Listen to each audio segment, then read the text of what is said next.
Hello साथीहरू नमस्कार। म आज जाँदैछु नवलपुरदेखि मानपोखरी, मानपोखरीदेखि भैरवा अनि टक्क लागेको चाहिँ मेरो मामा गाउँ।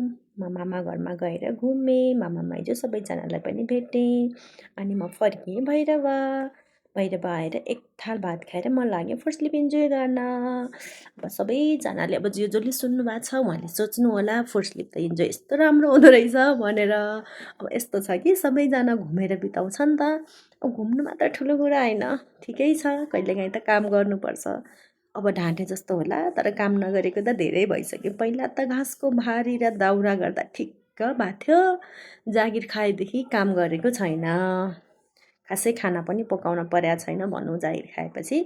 आज चाहिँ मैले मजाले काम गर्दैछु 3 वर्षको ग्यापमा आज फर्स्ट टाइम यति साह्रो काम गर्दैछु। मलाई गाह्रो पनि पर्छ शरीर मोटो भएर। अनि भैरवाको गर्मी उस्तै, त्यही पनि मेरो हेल्पर हुनुहुन्छ मम्मी अनि बेला बेलामा आउनुभएको छ हाम्रो समाजसेवी शारदा रेग्मी। उहाँ चाहिँ समाजसेवीको काम गर्दा गर्दा फुर्सद छैन उहाँलाई, अनि त्यही पनि घर सफा त कति बेला गर्नु होइन। अनि त्यही भएर म आएको। अब लगभग मेरो काम सकिन आँट्यो अनि टक्क लगाएर काम सकियो। मैले चाहिँ टक्क एउटा भिडियो बनाएँ, त्यसपछि म लागेँ नुहाउन। अब मेरो काम सक्यो, अब घुम्न जाँदैछु, बाई बाई।